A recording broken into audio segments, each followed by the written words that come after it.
3 de octubre del 2020. Pregunta: ¿y cuando se trata de Burgess, podemos arriesgarnos en ese concurso con pichones de invierno? Respuesta: aquí las cosas son diferentes. Cuando el tiempo no es demasiado duro ni caliente, la preparación puede desempeñar un papel preponderante. Se consiguen normalmente los mejores resultados con pichones que están creando un hijo, salvo la restricción descrita más arriba referente a la calidad de los pichones. Podríamos pues dar preferencia a los pichones precoces. Sin embargo, nosotros ponemos todavía toda nuestra confianza en los buenos pichones de primavera, pero con la condición expresa de prever con bastante tiempo de antelación su participación y de preparar dicha participación como es debido.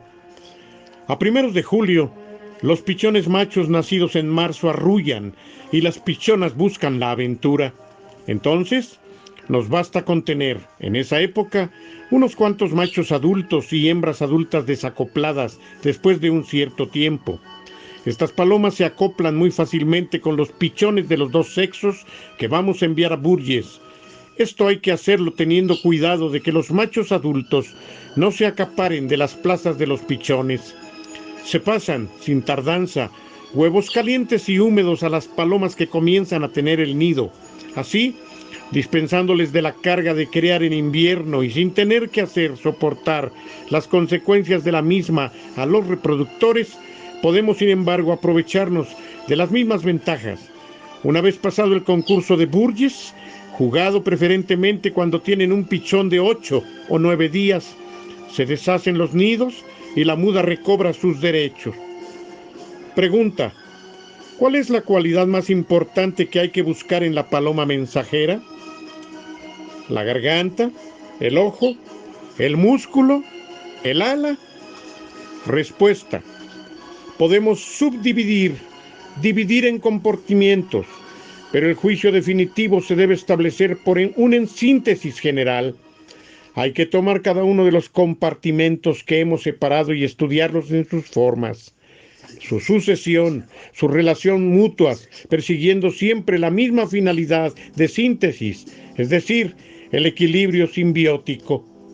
A falta de este elemental precaución, lo único que haremos será agravar esa ilusión de conocimiento infuso que tanto ha perjudicado a la colombofilia en el pasado. Cuando se busca de verdad la mejora en el cultivo de la paloma, no podemos establecer los razonamientos basándonos en nuestras preferencias. No podemos olvidar tampoco los testimonios de aquellos que mejor han vivido y pensado la colombofilia y que, gracias a su ciencia, han sido grandes campeones. Tenemos que tener en cuenta los ejemplos de los prácticos y de los virtuosos del arte de la paloma. Es ahí donde mejor vemos que el predominio no pertenece a los doctrinarios, sino a los prácticos. No es el atributo de los ideólogos ni de los empiristas, sino de las auténticas figuras. Nuestro viejo amigo Georges Fabry nos decía un día: los teóricos buscan de nuevo porque son personas que se aburren. Los verdaderos observadores no se aburren nunca. Pregunta: me propongo retirar las hembras el 20 de abril para comenzar a jugar los viudos el 30 de abril. De esta manera habrán creado un pichón por nido y reincubado durante 12 días. ¿En qué fecha piensa usted que estarán en su mejor forma? Respuesta: como no somos adivinos, no tenemos más remedio que ampararnos en las generalidades. Si la condición es verdaderamente excelente, sus palomas van a tener ya un corto momento de forma cuando posean un pichón de 8 a 15 días. En ese momento usted podrá ya juzgar de antemano sus propios éxitos en el curso de la próxima temporada. Después de eso, se calmarán cuando se encuentren en su segunda incubación. Tanto en viudez como en natural, el mejor momento de una temporada varía a menudo mucho de un palomar a otro, y la maña del colombófilo está en saber explotar al máximo el periodo de gran forma que un equipo bien llevado y en plena condición física conoce bastante regularmente, más o menos en las mismas fechas. En la gran mayoría de los casos, ese mejor momento se sitúa entre la segunda y la quinta semana, En otros palomares, ese momento se presenta más tarde. Eso depende un poco de las palomas y mucho del medio y de la manera de obrar del manager. Es cierto que el aficionado que pisa a fondo el acelerador al comenzar la temporada no aguantará tanto tiempo que su vecino que ha comenzado poco a poco. La clase y la resistencia de las palomas desempeña también aquí un papel muy importante. Sabemos, efectivamente, que un cuerpo que se cansa fácilmente constituye un mal terreno para el desarrollo y sobre todo para el mantenimiento de la forma. Pregunta: mi mejor pichón macho tiene su tercera remera deformada de nacimiento. Parece que ha hecho una buena muda, pero esta pluma ha vuelto a salir de nuevo mal. ¿Qué piensa usted de esto? Respuesta: es esta una de tantas anomalías que solo tienen el valor de un caso particular. Estas dificultades no se presentan nunca de la misma manera y no pueden ser tratadas en general. Es inútil buscar las causas fuera de las sorpresas que nos reservan la vida y la herencia. Es posible, o al menos probable, que esta remera vuelva a salir siempre en las mismas malas condiciones, pero eso no le perjudicará mucho para el vuelo. La prueba está en que esa deficiencia no ha impedido a dicho sujeto el haber sido vuestro mejor pichón de la última temporada. Pregunta: mis palomas parecen gozar de buena salud mientras no crían, pero se debilitan y pierden peso y condición a partir del momento en que ceban un pichón de 8 días. Por menos de nada, tienen diarrea. Respuesta: sus palomas no gozan ciertamente de buena salud. Probablemente son portadoras de gérmenes de enfermedades que se hacen más virulentos en el momento de la cría o cuando hace mucho calor. En esas condiciones, sería mejor no criar con los futuros viajeros, pero esto solo es un paliativo y no una solución. Para encontrar el remedio, hay que localizar el mal por el diagnóstico de un especialista. Usted debería pues consultar a uno. Actualmente existen excelentes preventivos en el comercio. Lo más importante para usted es conocer el mal para poder aplicar el remedio adecuado. Debe pues consultar a un especialista y cuanto antes, mejor. Pregunta: he visto mucho plumón en mi palomar durante la segunda quincena de febrero. ¿Es el frío o la época quien regula esta muda? Respuesta: la muda del plumón es un fenómeno mucho más variable que la muda ordinaria y pensamos que no podemos escoger con certeza una u otra de las dos eventualidades propuestas. Que yo sepa, hay muy pocas reglas en lo que se refiere a la caída del plumón. Ciertamente, el frío no la contraría y hay épocas de precipitaciones en las que no sabemos muy bien qué es lo que influye en dicha muda. En este ámbito, no tenemos más remedio que contentarnos con las enseñanzas de la práctica. Nuestras observaciones personales son las siguientes. Cuando los grandes fríos se presentan durante el mes de diciembre, casi nunca van acompañados de una gran caída de plumón. En cambio, cuando se llega a finales de enero, febrero, principios de marzo, cualquiera que sea la temperatura, encontramos mucho plumón en los palomares. Nuestra experiencia personal nos permite pues concluir que es más bien la época, la temporada, la que determina la caída del plumón y no la temperatura exterior. Añadamos también que la grasa perjudica dicha muda y que, en muchos palomares, cae todavía plumón en abundancia bastante tiempo, después de que la temperatura se ha templado y estabilizado. Pregunta: uno de mis pichones machos se equivoca siempre de casilla.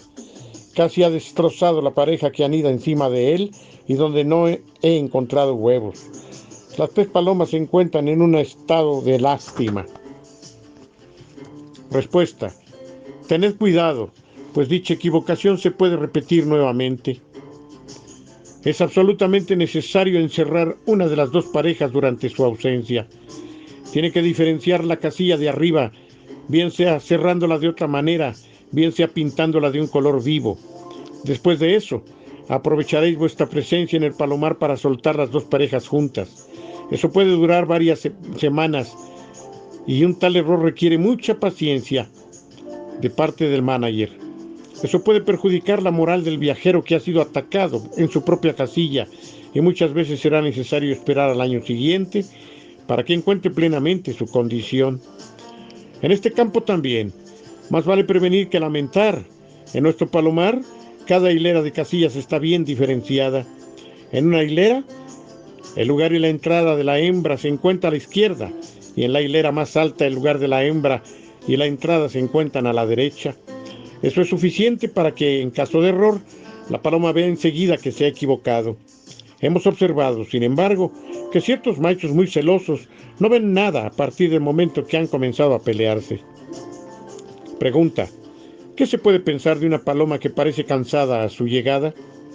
Respuesta: la experiencia nos enseña que no podemos deducir fácilmente que esa paloma está al final de sus fuerzas y que no hubiera sido capaz de volar 50 o 100 kilómetros más, incluso aunque la etapa que acaba de volar solo sea de 200 o 300 kilómetros.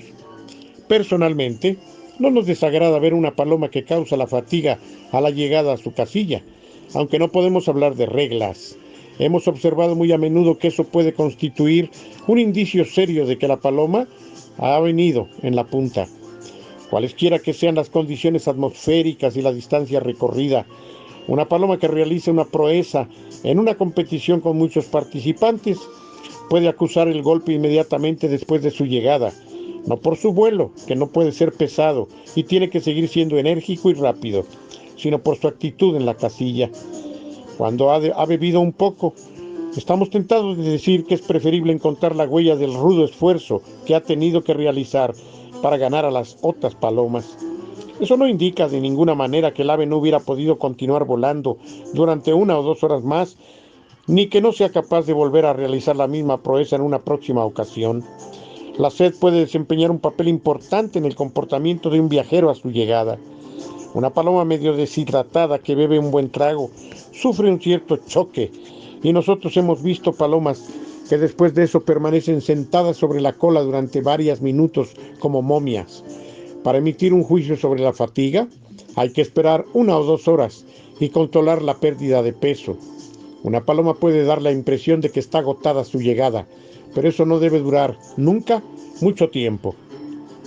Pregunta: muchos colombófilos juegan bien durante 2 o 3 años y después caen en el nivel de los comunes. ¿A qué puede deberse? Respuesta: no basta con saber jugar bien las buenas palomas que uno tiene la suerte de poseer. Un verdadero campeón es aquel que, además de hacer eso, es capaz de fabricar otras buenas regularmente, de tal manera que tenga siempre un grupo de ellas a su disposición. La práctica del deporte colombófilo y la técnica que se vincula a esa práctica están compuestas de una multitud de detalles cuyo descubrimiento, interpretación y solución son los elementos importantes que condicionan el triunfo. Buenos aficionados que hacen lo que pueden, hay muchos. Hay también otros muchos que se distinguen durante un cierto tiempo limitado para caer enseguida en el anonimato. Esta frase ha salido muchas veces de mi pluma. Para llegar y lograr hacerse una reputación, hay que ser al mismo tiempo buen colombicultor y buen jugador. Es indispensable poder fabricar regularmente buenas palomas y después ser capaces de explotarlas con un máximo de rendimiento. La suerte es una hada caprichosa y ciega que hace ganar a la lotería y permite crear, por casualidad, algunas buenas palomas. Para durar es necesario hacer algo más. Pregunta: una enfermedad bastante seria me ha impedido acoplar en la fecha deseada. A causa de eso, me encuentro retrasado para la puesta en viudez. ¿Qué me aconseja usted para ganar un poco de tiempo? Respuesta: podría ganar un poco de tiempo procediendo de la manera siguiente. Retiráis las hembras con los pichones cuando estos últimos tengan una quincena de días, en todo caso, antes de que se inicie el segundo periodo de celo. Los lleváis todos juntos, madres y pichones, al palomar de los pichones. Los pichones se quedan en los lebrillos, 2 por nido, de tal manera que estén al calor durante las noches todavía frías de esa época. Las hembras van a continuar alimentando esos pichones y podéis estar seguros de que no les va a faltar nada. De esta manera los machos estarán en viudez al menos 15 días antes que con el método clásico. Un solo problema, que las hembras se van a atar a sus hijos y por ese motivo no serán muy eficaces para ser presentadas en el momento de la preparación para el primer concurso. Posiblemente tendrá que esperar a la segunda o tercera prueba para poder apostar tal como usted suele acostumbrar. Se puede también retirar del grupo las hembras de los 2 o 3 favoritos. Pregunta: ¿por qué hay tan pocas hembras capaces de ganar a los viudos? Respuesta: en primer lugar, porque actualmente se juegan muchas menos hembras que machos. Pensamos que no estamos lejos de la verdad si decimos que actualmente se juegan en Bélgica solo un 5% de hembras, o posiblemente menos. En segundo lugar, porque las hembras que viajan pertenecen generalmente a pequeños aficionados y, en muchos casos, estos últimos, al poseer pocas palomas, exigen demasiado a sus buenas hembras. Comparativamente, el viudo es generalmente tratado con mejores cuidados, mientras que las hembras deben hacer las tareas más duras, comenzar temprano con mal tiempo y volar todavía cuando los demás viajeros están ya descansando. Pero la paloma, cualquiera que sea su sexo, no es una máquina a la que nos baste alimentar para verla funcionar siempre al mismo rendimiento. Expuestas estas consideraciones, digamos inmediatamente que la naturaleza ha dotado a las hembras de medios que les permiten volar tan deprisa como los machos. Su capacidad de orientación no es peor que la de los machos y concursando en buenas condiciones son tan receptivas de la forma y tratan de volver a su nido con el mismo afán que el viudo trata de encontrar su capilla donde le espera su compañera. Lo importante es solicitar sus servicios cuando se encuentran en plena posesión de todos sus medios, cosa que no sucede cuando se enjaulan por encima de todo para concursos que tienen lugar bajo las borrascas de primavera o cuando ha llegado ya el momento de la muda, cuando además de su trabajo de viajeras tienen que desempeñar también el de la reproducción continua. Gracias a la intensificación del juego de los pichones, actualmente hay tendencia a mantener en juego de más en más hembras adultas escogidas entre las mejores pichonas.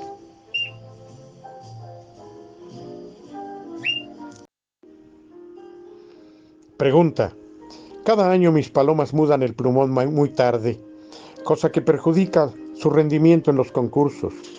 ¿No existe un medio para regularizar esa muda y hacer que se desarrolle en el espacio de una quincena de días?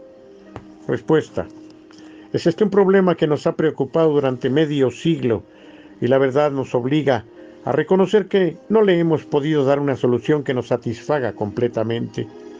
Que yo sepa, no existe ningún medio serio para provocar a gusto de uno la muda del plumón, ni para que pueda desarrollarse en una quincena de días.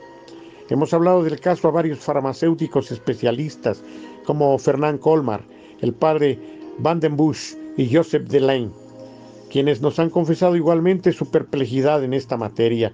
Sin embargo, los 3 sabían perfectamente las ganancias enormes que esperaban a aquel que hubiera podido presentar un producto inofensivo que hubiera permitido realizar este objetivo. Por otra parte, no es de ninguna manera necesario que esta muda se desarrolle tan rápidamente. Incluso en el curso de nuestros mejores años, siempre encontramos plumón en las casillas en plena temporada de concursos. Por otra parte, las palomas mudan un poco durante todo el año, con tal que gran parte de la caída del plumón tenga lugar antes. Eso no les impide tener un buen comportamiento en los concursos. Repetimos una vez más que la salud y el medio y la manera de obrar del manager ejercen influencia sobre esta muda. La mejor manera de provocar una abundante caída del plumón en las palomas que no tienen nido es probablemente dejarlas en ayunas durante 36 horas.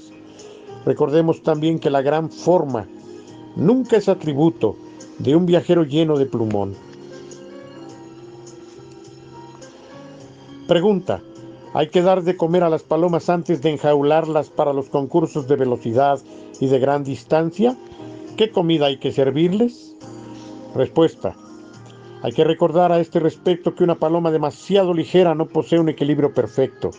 Por esta razón, independientemente del mantenimiento de la buena condición, desaconsejamos siempre la explotación del hambre. Incluso cuando se trata de cortas distancias, siempre es ventajoso que la paloma haya sido alimentada poco tiempo antes de la suelta. De esa manera, se encontrará en su mejor peso para efectuar el vuelo. Si ha estado bien educada por un manager hábil, eso no le haya de impedir la entrada rápida en el palomar. Por eso, habrá que darles de comer, aunque ligeramente, la víspera de la suelta. Para los concursos de 2 o varios días de jaula, la cosa tiene menos importancia, ya que generalmente las palomas son alimentadas durante el trayecto. Cuando se trata de enjaular el viernes por la tarde para soltar el domingo por la mañana, podemos darles una comida bastante copiosa: maíz, trigo, arroz, dari, ya que así el cambio de la comida tendrá menos importancia, y también porque lo que reciben en el palomar es muy a menudo mejor que lo que les dará el encargado del convoy. Para los concursos que necesitan varios días de jaula, como el de Barcelona, podemos alimentar más ligeramente, ya que los viajeros tienen que adaptarse a la mezcla que les es servida en la jaula, y si el cambio les va a causar algún trastorno, más vale que sea lo antes posible, antes de tomar el vuelo.